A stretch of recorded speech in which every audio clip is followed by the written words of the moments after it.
اسی دھندے میں رکھو. کوئی ہے لیکن جانتے ہو کہ یہاں ہے، یہ ملک بنا ہے، اسلام کا بیٹا ہے یہ ملک.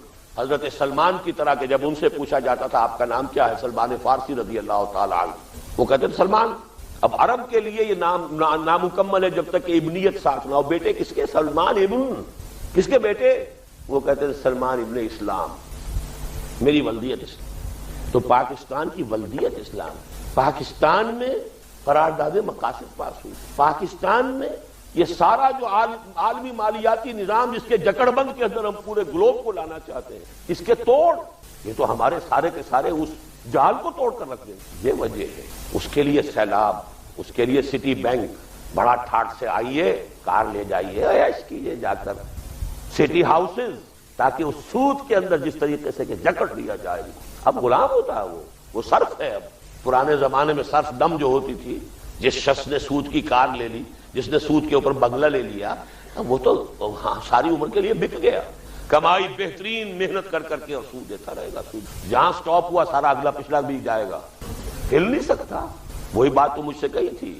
میں امریکہ گیا فار دی فرسٹ ٹائم 79 میں. بالٹیمور کے ایک صاحب سے ملاقات ہوئی، ڈاکٹر تھے، آئی اسپیشلسٹ. میں یہاں نہیں رہوں گا، یہاں کا ماحول بہت خراب ہے، میں نے فیصلہ کر لیا، میں تو چلا جاؤں گا. میں نے ٹھیک ہے، بہت اچھی بات ہے. وہ بات اگلے سال گیا، پھر وہیں تھے.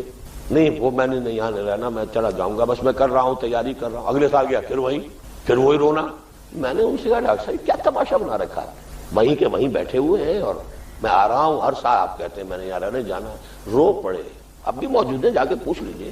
آ گئے بعد میں آئے کئی سال بعد. ڈاکٹر شوکت ہیں اس وقت اتفاق ہاسپٹل لاہور میں آئی اسپیشلسٹ کی حیثیت سے کام کر رہے ہیں. رو پڑے، آنکھوں میں آنسو آ. میں نے کہا اسی انداز میں، کیا یہ آپ نے ایک رٹ لگا رکھی ہے وہیں کے وہیں. میں نے ڈاکٹر صاحب یہ لوگ 200 سال قبل افریقہ سے جب پکڑ کر لائے تھے، جن کو یہاں غلام بنایا، انہیں لوہے کی زنجیروں میں جکڑ کر لائے، اور ہمیں انہوں نے یہاں سونے کی زنجیروں میں باندھ دیا.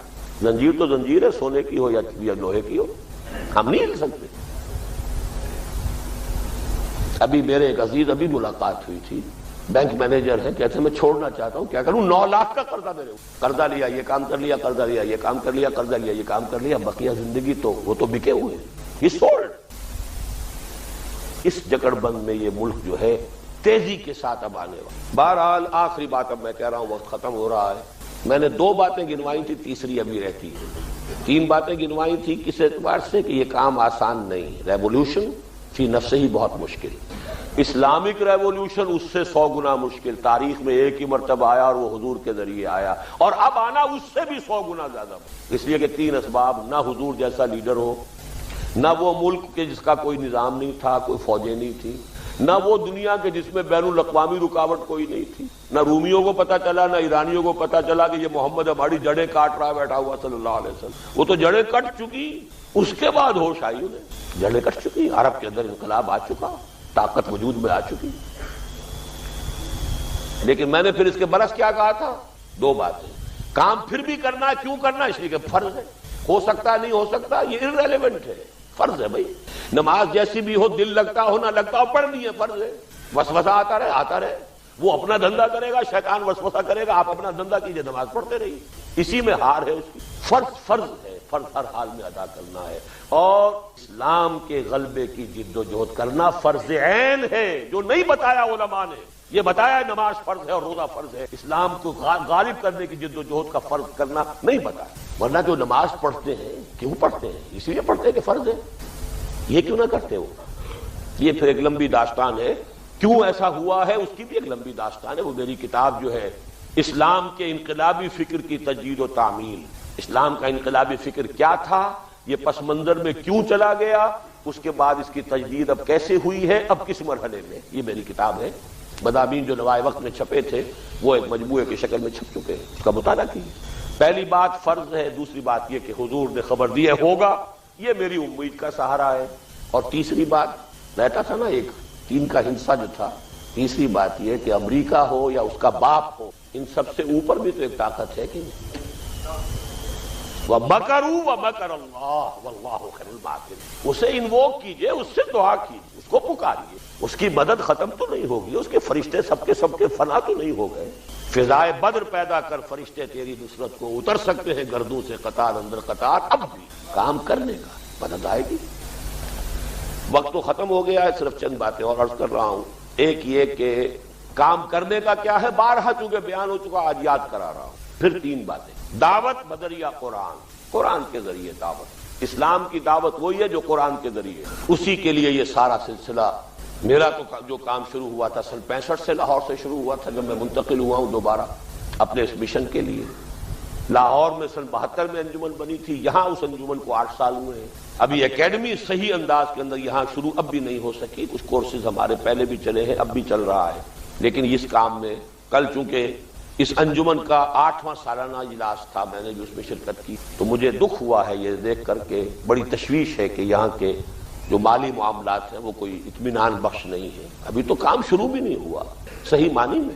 یہ مسجد تو اوپر اب اللہ کرے کہ بن بھی جائے گی، بن ہی گئی ہے تقریباً۔ پھر یہ جو اصل جگہ ہے، یہاں تو آپ کو ایک اکیڈمی، اس دعوت کو ایک بڑے مستحکم بنیاد پر نوجوانوں کو تیار کرنا کہ اس دعوت کو لے کر کے اپنے معاشرے میں پھیل جائیں۔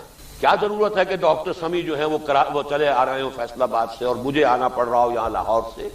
یہاں کے لوگ ہونے چاہیے جو اس کام کو لے کر کھڑے ہوں۔ یہاں سرمایہ کی کمی نہیں، یہاں ٹیلنٹ کی کمی نہیں، کس چیز کی کمی نہیں؟ یہاں M2M اگر اٹھتی ہے تو ایک دم جو ہے وہ سیلاب کی طریقے سے پھیل جاتی ہے۔ اس کی وجہ یہی ہے، وہی روٹی کپڑا مکان، وہ مسائل چونکہ انہوں نے وہ اٹھائے ہیں، حقوق ہیں، ملازمتیں ہیں، یہ ہے وہ جس کی بارود جو ہے پہلے ہر شخص کے اندر موجود ہے پہلے، وہ رفتار تو کسی دینی کام کی، صحیح رخ پر ہونے والے دینی کام کی ہو سکتی ہے۔ یہاں تو ذہن بنانا پڑے گا، یہاں شعور والی بات ہے، شعور اور ذہن اور فکر کے حوالے سے بات ہے، لیکن یہ کہ بہرحال کیا جائے گا، ہوگا، نتائج نکلیں گے۔ دعوت بدریہ قرآن، اس کے لیے ٹیلنٹ آگے بڑھے، نوجوان آگے آئیں، قرآن سیکھیں اور سکھائیں۔ خیرکم من تعلم القرآن وعلمہ۔ اس اعتبار سے بھی مجھے افسوس ہوا ہے کہ اس مرتبہ 42 سے وہ کورس شروع ہوا تھا اور اب شاید وہ 20 رہ گیا ہے، آدھی سے بھی زیادہ کی جو ہے کیجولٹی ہوئی ہے کہ انہوں نے اس کورس کو جاری نہیں رکھا، استقامت نہیں دکھا سکے۔ تو بہرحال میں نے اپنی تشویش اس بات اس وقت صرف یہ بیان کرنا تھا، دعوت بدریہ قرآن، جو اس دعوت کو قبول کریں کانشیسلی، شعوری طور پر انہیں منظم کرو بدریہ بیعت، کوئی فارمل انگریزی مغربی طرز کی جماعت نہیں، بیعت کی جماعت۔ قرآن، حدیث، سنت، سیرت، ہماری پوری تاریخ میں جماعت سازی کی ایک ہی بنیاد ہے، وہ بیعت۔ حضور نے بیعتیں لی، خلافت قائم ہوئی تو بیعت پر ہوئی، حضرت حسین میدان میں آئے تو بیعت کی بنیاد پر آئے، پھر صوفیاء نے کام کیا تو بیعت کی بنیاد پر، پھر سید احمد بریلوی شہید، انہوں نے اگر جہاد شروع کیا تو بیعت کی بنیاد پہ کیا۔ ہمارا کام تو جو ہے جماعت سازی، وہ جمع کرنا، لوگوں کو جمعیت بنانا، وہ بیعت کی بنیاد پر ہے۔ میرا گمان ہے واللہ عالم، میں نے کہا تھا ان باتوں میں اختلاف کی گنجائش ہے، یہ کوئی میں قرآن و حدیث کی روح سے نہیں کہہ رہا، لیکن جو میرا مشاہدہ ہے افغانستان کی تقسیم ہو جائے گی، پختون حصہ جو ہے پاکستان کے ساتھ ملے گا، اور یہ یہاں پر وادی سندھ، جس کو اقبال نے کہا ہے کارواں زی وادی دور و دراز آیت برو، اس یہاں پر خلافت علی منہاج النبوہ کا نظام قائم ہوگا اور یہاں سے فوجیں چلیں گی، نمبر 1۔ نمبر 2، عرب کے ریگزار میں 15ویں صدی کے مجدد کا ظہور ہو جائے گا۔ مہدی کو ہم مانتے ہیں مجدد، شیعہ مانتے ہیں 12ویں امام جو چھپے ہوئے، ان کے امام معصوم جو ہے 12، ان میں سے آخری جو ہے وہ چھپے ہوئے ہیں غار میں 1200 برس سے، اور وہ ظاہر ہوں گے۔ یہ ان کا عقیدہ ہے، ہمارا ہم سمجھتے ہیں جیسے ہر صدی میں اللہ مجدد بھیجتا رہا، اسی طریقے سے میرے گمان میں 15ویں صدی کے مجدد جو ہے وہ حضرت مہدی، ان کی حکومت جا کر یہ فوج قائم ہے، اربوں میں دم نہیں ہو، وہ اپنی عیاشیوں کی وجہ سے بالکل کھوکھلے تھے، دولت کی فراوانی اور عیاشی۔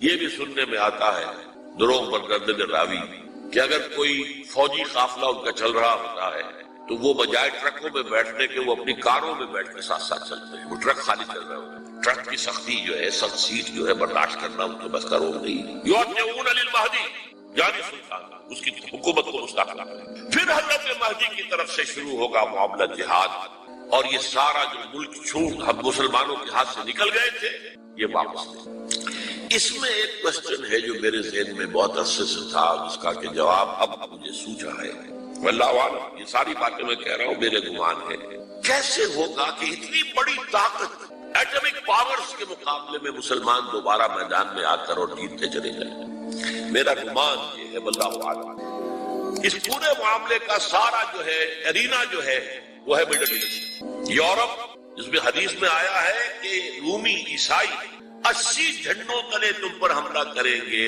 اور ہر جھنڈے کے نیچے 12,000 فوج، 10 لاکھ. اور مجھے حال ہی میں معلوم ہوا ہے کہ آج کل جو ایک ڈویژن ہوتا ہے وہ 12,000 کا ہوگا، تو 80 ڈویژن آرمی آئے.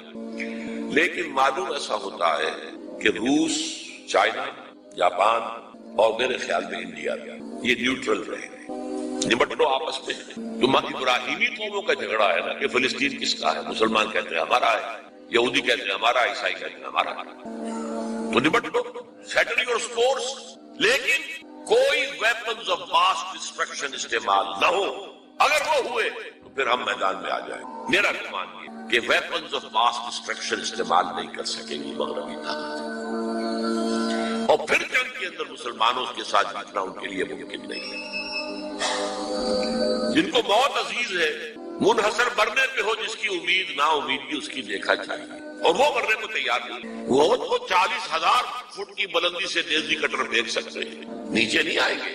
اور جب نیچے کچھ اتنے تھے تو جو حشر کیا تھا، جو بات کہی تھی رمزفیلڈ نے، ویری ٹینیشیس فائٹرز. یہ افغان والے جو ہیں یہ تو چمٹ جانے والے ہیں، یہ ایسے جنگجو ہیں، ان سے جان چھڑانی مشکل ہے، جن کے لیے موت سب سے بڑی کامیابی ہے. شہادت میں مطلوب و مقصود مومن نہ مال غنیمت میں کشور کشائے، مسلمانوں کا مقابلہ کر سکے. یہ ہے میرا گمان، واللہ اعلم. بہرحال پہلا مرحلہ کسی اجمی ملک میں جو میرے نزدیک پاکستان اور افغانستان پہ مشتمل ہوگا، خلافت کا نظام پہلے آئے گا، پھر یہاں سے فوجیں چلیں گی، حضرت مہدی کی حکومت قائم ہوگی، پھر حضرت مہدی جو ہے وہ جہاد کریں گے، قتال کریں گے، اور اس قتال کے آخری مرحلے پر حضرت عیسیٰ علیہ السلام بھی نازل ہو جائیں گے، اور غالباً ان کے ذریعے سے پھر جتنا الیکٹرانک ان کا حساب کتاب ہے وہ ختم ہوگا. حضور نے فرمایا ان کی آنکھوں میں ایسی تاثیر ہوگی جہاں پر نگاہ جائے گی یہودی پگھل جائے گا، کوئی بہت بڑا لیزر ہوگا. اور ظاہر بات ہے کہ ان کے یہ ہتھیار جو ہے ان کا مقابلہ تو مسلمان نہیں کر سکتے، اور نہ ابھی آپ کو 100 برس بھی یہ سوچ سکتے ہیں کہ کوئی مسلمان ملک اتنی ترقی کر سکتا ہے کہ ان کے مقابلے میں پہنچ جائے ہتھیاروں کے معاملے. تو یہ اصل میں جو شخص سراپا معجزہ تھا، حضرت عیسیٰ جو ہے سراپا معجزہ، پیدائش معجزہ، آسمان پر اٹھایا جانا معجزہ، خلق حیات، بنایا مٹی کا پرندہ، پھونک ماری اڑنے لگا، احیاء موتا، مردہ کو کہا اٹھو قم باذن اللہ، اٹھ گیا چلنے لگا. مادرزاد اندھے کے آنکھ پر ہاتھ پھیری اور اس کو آنکھیں اللہ نے دے دی، کوڑی کے جسم پر ہاتھ پھیرا، کوڑ صاف. اس سے بڑے معجزے تو کسی کو دیے ہی نہیں گئے. سراپا معجزہ وہی آ کر آخری جو بھی ہوگا معاملہ، اس کے اندر حضرت عیسیٰ کی معجزاتی شخصیت جو ہے در حقیقت وہ فیصلہ کو. میرے نزدیک یہ ہیں وہ چیزیں جس کی بنا پر میں سمجھتا ہوں کہ حالات جو ہے جدھر جا رہے ہیں. حضرت عیسیٰ کے آنے کے بعد 2 نتیجے نکلیں گے. عیسائیوں کا مذہب ختم. حدیث میں آیا ہے کہ عیسیٰ آئیں گے، یکسر الصلیب و یقتل الخنزیر، صلیب کو توڑ دیں گے. کیا مطلب؟ کہاں تم صلیب اٹھائے پھر رہے ہو؟ میں صلیب دیا ہی نہیں گیا، یہ سب تمہارا ایک من گھڑت قصہ ہے، مجھے تو اللہ نے پہلے اٹھا لیا تھا. وما قتلوه وما صلبوه، صلیب ہی پر کھڑی ہوئی ہے عیسائیت ساری کی ساری. اور خنزیر کو قتل کر دی. خنزیر تم نے کیسے حلال کر دیا اپنے لیے؟ کبھی اسلامی شریعت کے اندر موسیٰ کی شریعت میں حرام تھا، وہی موسیٰ کی شریعت میں تمہیں دے کر گیا تھا. Don't think I have come to destroy law, یہ لا تم پر نافذ رہے گا. گویا کہ عیسائی مذہب ختم ہو کر اسلام میں منتخب ہو جائے گا. یہودی ایک ختم. یہودی کیوں اس انجام کے مستحق ہیں؟ اللہ کا پرانا قاعدہ چلا آ رہا ہے، جس قوم کی طرف کسی رسول کو بھیجا، اگر قوم نے بحیثیت مجموعی رسول کا انکار کیا وہ ہلاک ہوئی. قوم نوح ہلاک ہوئی یا نہیں؟ قوم ہود، عاد ہلاک ہوئی یا نہیں؟ قوم سمود جن کی طرف حضرت صالح بھیجے گئے، قوم شعیب، عامورہ اور صدوم کی بستیاں، آل فرعون. یہودیوں کی طرف حضرت عیسیٰ کو رسول بنا کر بھیجا گیا تھا، انہوں نے رد کر دیا. محمد رسول اللہ کو رد کر دیا صلی اللہ علیہ وسلم. یہ اس سزا کے مستحق ہو چکے ہیں، لیکن وہ سزا ان کا رسول ہی ان کو آ کر دے گا، اسی لیے انہیں اٹھا لیا. ایک پوز آ گیا. مستحق تو ہو گئے تھے اسی وقت حضرت عیسیٰ کے زمانے میں کہ ہلاک کر دیے جائے، لیکن حضرت عیسیٰ کے زمانے میں حضرت عیسیٰ کو اٹھا لیا اور ان کا معاملہ جو ہے وہ ملتوی کر دیا. جیسے کسی کو پھانسی کی سزا تو ہو جائے لیکن ابھی ایگزیکیوشن نہیں ہوئی. ایگزیکیوشن جو ہے وہ ڈیفر ہوئی. یہودی ختم، عیسائیت ختم، اور عیسائی سب مسلمانوں کے ساتھ شامل ہو کر ایک ملت واحدہ بن جائیں گے. اچھا، یہ جو میں نے کہا ہے کہ یہ امریکہ نے جو مجاہدین کی قیادت تھی اسے آپس میں لڑا کر پھر یہاں سے بھاگ جانے کے اندر غافل سمجھی. اس کی وجہ یہ تھی امریکہ کو اندیشہ تھا کہ یہ لوگ پڑھے لکھے جدید تعلیم یافتہ، یہ انجینئرز ہیں، گلبدین حکمتیار، احمد شاہ مسعود، استاد ربانی بڑے عالم ہیں، فاضل ہیں، عبدالرسول سیاب الازہر کے پڑھے ہوئے تھے. اسی طریقے سے صبغت اللہ جو ہے وہ بھی بڑے عالم آدمی تھے اور پڑھے لکھے آدمی تھے، جدید تعلیم یافتہ بھی اور قدیم تعلیم یافتہ بھی. تو اس اعتبار سے انہیں اندیشہ تھا ان لوگوں کی حکومت بن گئی اگر تو یہ ایک ماڈرن اسلامک اسٹیٹ بنا دے. اور یہ وہ شے ہے جو ہمارے لیے سب سے زیادہ خطرناک، سب سے زیادہ ناپسندیدہ معاملہ ہوگا، اس لیے کہ اگر واقعی ایک ماڈرن اسلامک اسٹیٹ وجود میں آ گئی تو ہمارے نظام کا خاتمہ ہو جائے. وہ تو یہ کہ سورج طلوع ہوتا ہے تو تاریکی تو جائے گا، رات کو تو جانا ہی جانا ہے. وہ تو جب تک سورج طلوع نہیں ہوتا رات کی تاریکی ہے، یہ انہیں اندازہ تھا. بہرحال اس لیے انہوں نے خاص طور پر ان کو آپس میں لڑایا بھی. اس کے بعد یہ ہے کہ جب افغانستان کے لوگوں کے ناک میں دم آ گیا تو اب یہ ایک مرد مجاہد ملا عمر کھڑا ہوا. وہ کوئی بڑا عالم دین نہیں بلکہ پوری طرح جو ہے وہ تعلیم یافتہ بھی نہیں ہے عربی مدارس وغیرہ سے، اور ان کے ساتھ عربی مدارس کے طلباء طالبان وہ کچھ کھڑے ہو گئے کمر کس کہ اب یہاں کسی طرح امن قائم کیا جائے. یہ پکار ایسی تھی کہ جو گویا کہ افغانوں کے دل کی پکار تھی. تنگ آئے ہوئے تھے ان وار لارڈ سے اور ان کے مظالم سے اور ان کے استحصال سے، لہذا وہ جہاں گئے ان کا استقبال ہوا. بہت سے لوگوں نے اپنے ہتھیار ان کے حوالے کر دیے، یہاں تک کہ گلبدین حکمتیار جو بالکل کابل کے پاس پڑا ہوا تھا اپنی فوجیں لے کر، اور گویا کہ وہ کسی فائنل اسالٹ کی تیاری میں تھا، جب یہ آئے ہیں تو اس نے راستہ دے دیا اور خود پیچھے ہٹ گئے. اس طریقے سے یوں سمجھیے کہ در حقیقت افغانستان میں ان طالبان کی حکومت جو ہے یہ گاڈ گیون ہے. وہ جو ایک شعر ہے کہ خود بخود تیار ہے پکے ہوئے پھل کی طرح، دیکھیے گرتا ہے آخر کس کی جھولی میں فرنگ. تو یہ حالات نے اس درجے صورت اختیار کر لی تھی کہ یہ طالبان کو کوئی ریزسٹنس نہیں ملی اور ان کی جو ہے حکومت قائم ہو گئی. بلکہ یہ گویا کہ اللہ تعالیٰ کی جو ہے حکمت کا ایک ظہور ہوا ہے. اس میں امریکہ نے اور امریکہ کے کہنے پر پاکستان نے، سعودی عرب نے، امارات نے طالبان کو سپورٹ کیا. بے نظیر کی حکومت تھی، کہاں بے نظیر جیسے سیکولر ذہن کی اور آزاد خیال قسم کی عورت، کہاں طالبان مولوی ملاٹے ان کے خیال کے مطابق. سعودی عرب نے امریکہ کے حکم سے مدد دی، امارات نے مدد دی، پاکستان نے تسلیم کر لیا، سعودی عرب نے تسلیم کر لیا اور امارات نے تسلیم کر لیا. ان کی جو ہے ایمبیسڈرز وہ آ کر یہاں بیٹھ گئے. اس کی وجہ کیا ہے؟